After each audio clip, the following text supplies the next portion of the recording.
Hello students, welcome back to my channel Shubham lecturer. Student, अगर आप 12th में हैं और आपको बोर्ड एग्जाम देना है तो मैं आपके लिए लेकर आया हूं एक मोस्ट इंपॉर्टेंट वीडियो। स्टूडेंट, इस वीडियो में हम क्लास 12 इंग्लिश ग्रामर के 21 मोस्ट इंपॉर्टेंट क्वेश्चंस को आंसर के साथ पढ़ेंगे। देखिए, जो 21 क्वेश्चन मैं आपको इस वीडियो में पढ़ाऊंगा वो आपके 12th इंग्लिश ग्रामर के 7 अलग अलग टॉपिक के होंगे। यानी कि मैं आपको 12th इंग्लिश ग्रामर के 7 टॉपिक को एक ही वीडियो में पढ़ाने वाला हूं। हम 7 टॉपिक पढ़ेंगे, एक एक टॉपिक के 3 क्वेश्चन पढ़ेंगे। टोटल आपको 21 क्वेश्चन इस वीडियो में बताया जाएगा। ठीक है, तो पूरे YouTube पर आपको ऐसा वीडियो नहीं मिलेगा जिसमें आपको 7 टॉपिक को एक वीडियो में पढ़ाया जाए। तो मैं यही कहूंगा कि आप इस वीडियो को लास्ट तक देखते रहें, क्योंकि बोर्ड एग्जाम देने से पहले आपको ये वीडियो देखना बहुत ही ज्यादा जरूरी है। देखिए, इस वीडियो में हम क्या क्या पढ़ेंगे। पहला टॉपिक हमारा होगा direct and indirect narration. Second topic है सिंथेसिस ऑफ सेंटेंसेस। थर्ड है ट्रांसफॉर्मेशन। फोर्थ है सिंटैक्स। फिफ्थ टॉपिक है एंटोनिम्स, जो हमारे मोस्ट इंपॉर्टेंट एंटोनिम्स हैं। 7 हमारा है सिनोनिम्स। ठीक है, और लास्ट हमारा है वन वर्ड सब्स्टिट्यूशन। तो हम 7 टॉपिक पढ़ेंगे एक ही वीडियो में, आपको ध्यान से देखना है। तो सबसे पहला जो हमारा टॉपिक है वो है डायरेक्ट एंड इनडायरेक्ट नरेशन। ठीक है, इसमें हम डायरेक्ट स्पीच को इनडायरेक्ट में कन्वर्ट करेंगे।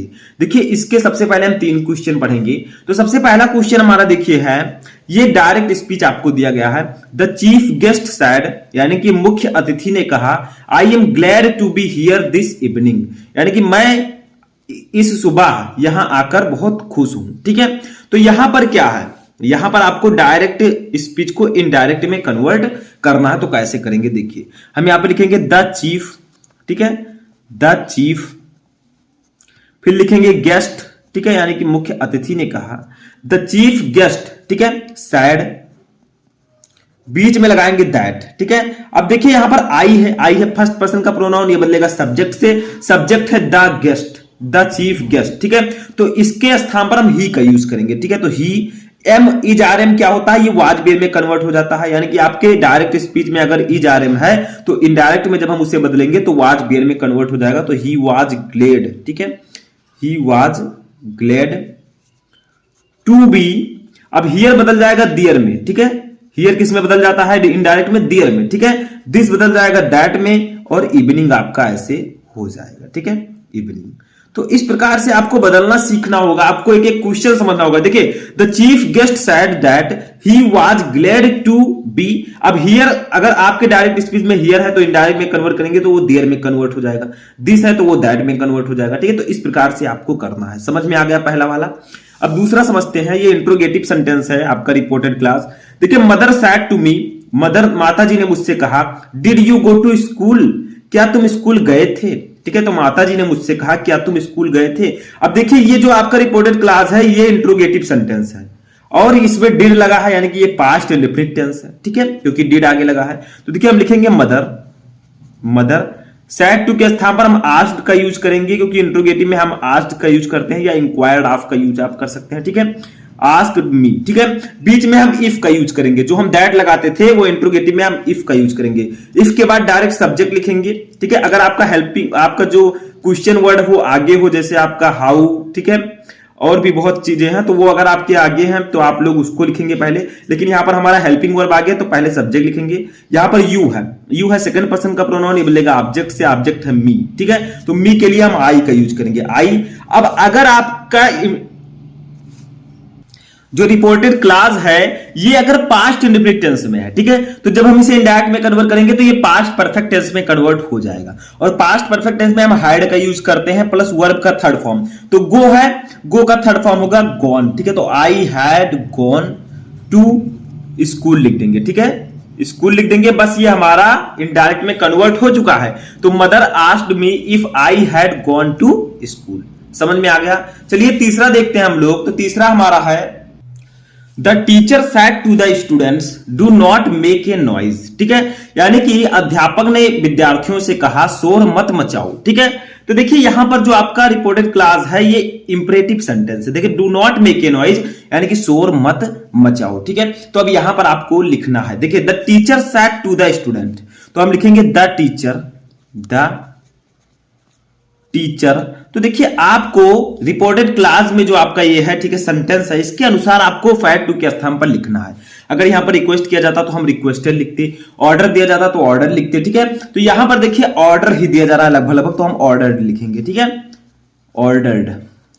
तो और एडवाइस दिया जाता तो हम एडवाइस लिखते। तो the teacher ordered the students, फिर लिखेंगे नॉट टू। देखिए इसमें हम क्या करते हैं, ना इफ का यूज करते हैं ना दैट का, हम टू का यूज करते हैं, लेकिन डोंट है तो नॉट टू हम लिखेंगे, ठीक है। Not to make a noise, make a noise, ठीक है। तो the teacher ordered the student not to make a noise, ठीक है। ये आपका इनडायरेक्ट में कन्वर्ट हो चुका है, समझ में आ गया। अब चलिए हम चौथा क्वेश्चन देखते हैं। तो देखिए जो हमारा चौथा क्वेश्चन है वो है सिंथेसिस ऑफ सेंटेंसेस से, हमारे दूसरे टॉपिक से है। सिंथेसिस का मतलब क्या होता है? इसका मतलब होता है दो या दो से अधिक सेंटेंसेस को जोड़कर एक सेंटेंस में कन्वर्ट करना, ठीक है, बट उनका मीनिंग नहीं बदलना चाहिए। जैसे देखिए चौथा क्वेश्चन है, ही फिनिश्ड हिज होमवर्क, उसने अपना गृह कार्य समाप्त कर लिया, ठीक है। अब देखिए फुल स्टॉप लगा, ही वेंट टू प्ले, वह खेलने गया, ठीक है। तो उसने अपना होमवर्क पूरा कर लिया, वह खेलने गया, ठीक है। इन दोनों सेंटेंस को जोड़कर आपको एक सेंटेंस में कन्वर्ट करना है, वो भी सिंपल सेंटेंस में। देखिए इनटू ए सिंपल सेंटेंस, ठीक है, बट मीनिंग वही होना चाहिए, जो अर्थ ऊपर निकल रहा है वही नीचे भी होना चाहिए। तो देखिए हम लिखेंगे यहां पर having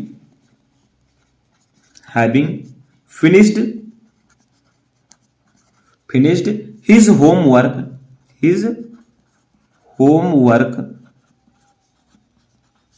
he went to play, ठीक है। तो having finished his homework he went to play, यानी कि अपना होमवर्क करके वह खेलने चला गया, ठीक है। तो ये देखिए दोनों का अर्थ सेम है, बट हमने इसको सिंपल सेंटेंस में कन्वर्ट कर दिया, समझ में आ गया। अच्छा पांचवा देखिए हमारा है, Rana Pratap was a brave warrior, Rana Pratap एक बहादुर योद्धा थे। He was the king of Mewar, वह मेवाड़ के राजा थे। इसको भी आपको सिंपल सेंटेंस में कन्वर्ट करना, तो हम लिखेंगे राणा प्रताप, ठीक है। फिर इनकी विशेषता हम लिखेंगे, देखिए ए ब्रेव वॉरियर, हम इसके कामा लगाकर लिखेंगे ए ब्रेव वॉरियर, ठीक है। ए ब्रेव, सॉरी यहां पर आपको थोड़ा सा यहां पर समझना है, देखिए थोड़ी सी गलती हो गई। देखिए यहां पर किस प्रकार से आपको करना है, देखिए लिखेंगे राणा प्रताप,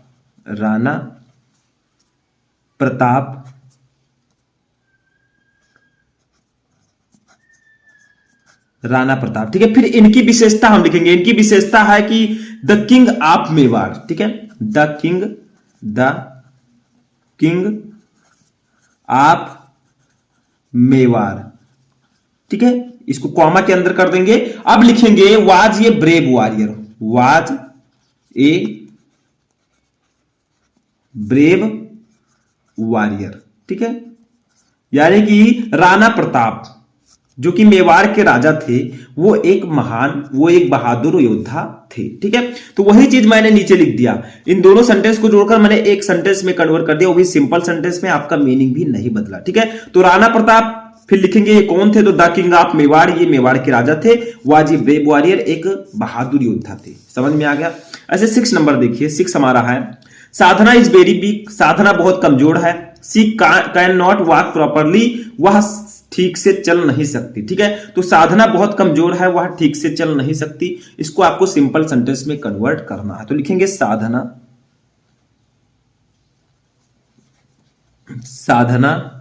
इज, वेरी के स्थान पर टू लिखेंगे, टू वीक, ठीक है। Sadhana is too weak to walk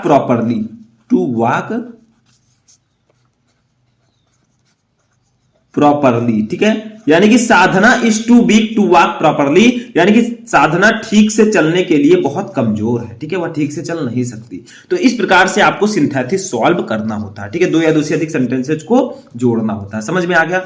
चलिए नेक्स्ट क्वेश्चन देखते हैं। तो देखिए नेक्स्ट क्वेश्चन जो होगा हमारा, वो होगा ट्रांसफॉर्मेशन ऑफ सेंटेंसेस से। ट्रांसफॉर्मेशन का मतलब सेंटेंसेस को ट्रांसफॉर्म करना, स्थानांतरित करना, परिवर्तित करना, ठीक है। देखिए जैसे 7वां है, ये dishonest man is not respected, यानी कि बेईमान आदमियों का सम्मान नहीं किया जाता है, ठीक है। इसको आपको इंट्रोगेटिव सेंटेंस में कन्वर्ट करना है, लेकिन मीनिंग नहीं बदलना चाहिए, अर्थ नहीं बदलना चाहिए। देखिए हम इसको निगेटिव सेंटेंस को इंट्रोगेटिव सेंटेंस में कन्वर्ट तो कर देंगे, लेकिन मीनिंग वही रहना चाहिए, ठीक है। तो ये dishonest man is not respected, यानी कि बेईमान आदमियों का सम्मान नहीं किया जाता है, इसको आपको इंट्रोगेटिव सेंटेंस में कन्वर्ट करना है। तो हम लिखेंगे इज ये डिसऑनेस्ट, इज ये dishonest, man respected, man respected, इसका मतलब हो जाएगा कि क्या बेईमान आदमियों का सम्मान किया जाता है। ऊपर था बेईमान आदमियों का सम्मान नहीं किया जाता है, नीचे है क्या बेईमान आदमियों का सम्मान किया जाता है। तो देखिए हमने इंट्रोगेटिव सेंटेंस में कन्वर्ट कर दिया, मीनिंग भी लगभग सेम है, ठीक है। ऐसे आठवां देखिए हमारा है, आठवां क्वेश्चन हमारा है यू आर ए ग्रेट फूल, तुम बहुत मूर्ख हो, ठीक है। इसको आपको एक्सक्लामेटरी सेंटेंस में कन्वर्ट करना है। तो देखिए हम लिखेंगे एक्सक्लामेटरी में व्हाट ये फूल, व्हाट ये fool you are, you are, कितने मूर्ख हो तुम, what a fool you are. अब ये आपका एक्सक्लामेटरी सेंटेंस में कन्वर्ट हो चुका है, हमने एक्सक्लामेशन मार्क भी पीछे लगा दिया, ठीक है। ये लगाना बहुत जरूरी है। अब नौवां देखिए हमारा है no other city in India as big as Mumbai, यानी कि कोई भी शहर इंडिया में ऐसा इतना बड़ा नहीं है जितना कि मुंबई, ठीक है। कोई भी शहर मुंबई के इतना बड़ा नहीं है इंडिया में। तो इसको आपको सुपरलेटिव डिग्री में कन्वर्ट करना है। तो हम लिखेंगे इंडिया, मुंबई, ठीक है, Mumbai is the biggest city in India, ठीक है। यानी कि मुंबई जो है वो भारत का सबसे बड़ा शहर है। Mumbai is the biggest city in India, Mumbai Bharat का सबसे बड़ा शहर है। समझ में आ गया। तो इस प्रकार से आपको ट्रांसफॉर्मेशन करना होता है। अब देखिए हमारा अगला टॉपिक होगा सिंटैक्स। सिंटैक्स क्या होता है? करेक्शन ऑफ सेंटेंसेज, यानी कि सेंटेंस में अगर कोई गलती है उसको सही करके आप लिखिए, यही होता है सिंटैक्स, ठीक है। वाक्य संशोधन। देखिए Rohit is reading in class 5th, यानी कि रोहित क्लास 5th में पढ़ रहा है, यानी कि रोहित कक्षा 5 में पढ़ रहा है। इसमें गलती क्या है? इसमें हम लिखेंगे Rohit is reading in class 5th, हम इस प्रकार से लिखेंगे, ठीक है। ये 5th इस रोमन वाला, तो Rohit is reading in class 5th। थोड़ी सी गलती थी, इस प्रकार से आपको 5th नहीं लिखना, आपको इस प्रकार से 5th लिखना है, ये सही है, ठीक है। तो यही थोड़ी थोड़ी गलतियां जो आपको सही करना है। चलिए नेक्स्ट क्वेश्चन देखते हैं। अब देखिए नेक्स्ट क्वेश्चन हमारा है the Delhi is a big city, यानी कि दिल्ली एक बड़ा शहर है। इसमें गलती क्या है? देखिए दिल्ली के आगे आप द नहीं लगाएंगे, Delhi is a big city, ठीक है, यानी कि दिल्ली एक बड़ा शहर है, तो द नहीं लगेगा, दिल्ली इज ये बिग सिटी आपका डायरेक्ट हो जाएगा। 12 नंबर हमारा है one should respect his parents, यानी कि सभी को अपने माता पिता का आदर करना चाहिए, सम्मान करना चाहिए। तो यहां पर क्या करेंगे? हम लिखेंगे वन शुड रेस्पेक्ट हिज के स्थान पर वंस लिखेंगे, क्योंकि वन के लिए अप्लाई की अंग्रेजी हम वंस लिखते हैं, ठीक है, वंस पेरेंट्स। यही थोड़ी सी गलती थी कि हिज के स्थान पर वंस रहेगा। समझ में आया? अगर वन है तो हम हिज के स्थान पर अपने की अंग्रेजी वंस लिखेंगे, ठीक है। तो one should respect one's parents, यानी कि सभी को अपने माता पिता का सम्मान करना चाहिए। समझ में आ गया।